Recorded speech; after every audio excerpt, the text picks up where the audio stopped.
My name is Tony Mwebia, and I am the Executive Director at Men and FGM in Kenya. So I will be your host for today, and I will begin by stating the purpose of this webinar. So for a long time, men have been seen as the missing link in the quest to end FGM.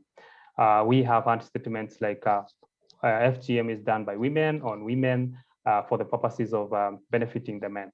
So today we are bringing together like-minded activists from all over Africa who have been doing amazing work in the fight against FGM and child marriages and other forms of sexual and gender-based violence. And we want to have an open conversation with them to be able to see how we can engage men actively in the fight against FGM. So it's going to be an open conversation, and we will be able to give the participants time to be able to ask their questions. And we want to tackle the basics of how do we engage men, why, what, and we will be able to answer all the questions that people have been having around the same.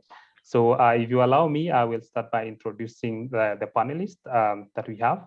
And to go fast in no order, I will begin with Dr. Morisenda Kuyate. He is a Guinean medical doctor and a current executive director of the Inter-African Committee on Harmful Traditional Practices Affecting Health of Women and Children, IAC. He serves as the national director of the hospitals, and he served as a national director of hospitals and director of the Division of Reproductive Health. He was also the president of the Red Cross of Conakry. He is the initiator of the February 6th International Zero Tolerance Day on FGM and the UN General Assembly Resolution 67/146 on intensifying the global efforts for elimination of female genital mutilation. Say hi, Dr. Morisenda. Hi, good evening to everybody. I'm so happy to be with you. And I'm so happy to see more and more men, engaged in the fight for elimination of female genital mutilation. Long time ago, I was alone. Wonderful, and we will continue joining and having a mass movement in this fight, in the fight against FGM. So next, I will introduce Dr. Chris Hugu. He is the executive director of Men Engage Nigeria Network and a gender activist by passion and commitment. He coordinates the activities of Men Engage Nigeria with the overall objective of working in partnership with all relevant stakeholders to promote the engagement of men and boys in achieving gender equality, promoting health, and reducing violence against women and girls, especially FGM and child marriage in Nigeria. Welcome, Dr. Chris Hugu. Thank you very much, Tony. Together we must end FGM practice in Africa. Thank you very much. Wonderful. Next, I will introduce Hassan Istila. Hassan is a journalist and a media campaign to end FGM in Somalia. He is using media in transforming negative masculinities by not just speaking against FGM, but also allowing men and boys to take an active role in ending FGM in Somalia. Welcome, Hassan Istila. Hassan, you are on mute. Okay. Yes, can you hear me now? Good evening. Okay, thank you, Hassan. Yes, we can hear you. Yes, good evening. My name is Hassan. So thank you, Tony, for the introduction. Welcome. Next, we have Catherine Diacono. She is a gender activist and also a founding member of the Men and FGM Foundation in Kenya. Welcome, Catherine, and we are proud of you for being the only lady in the panel today. Thank you. I'm happy to be here as I hear men talk about FGM.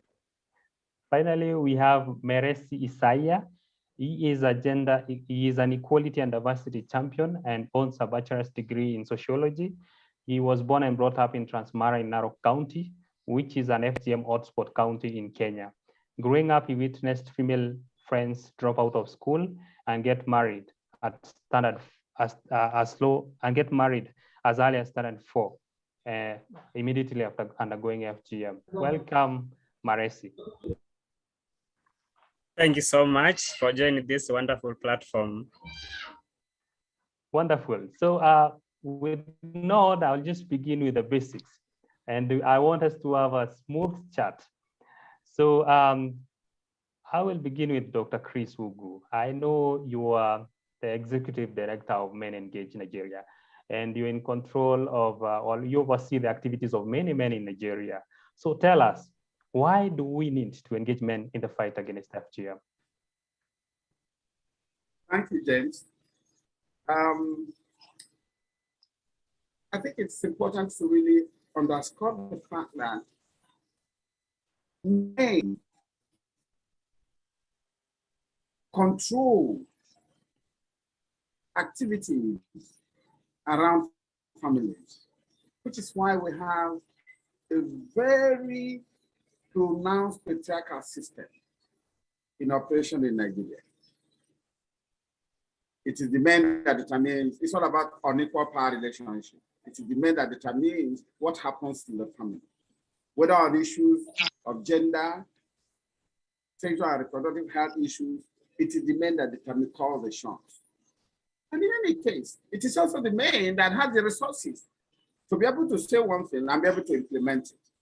Women are, as it were, disempowered. In other words, decisions relating to even the body of the girl child or the woman is determined by the man.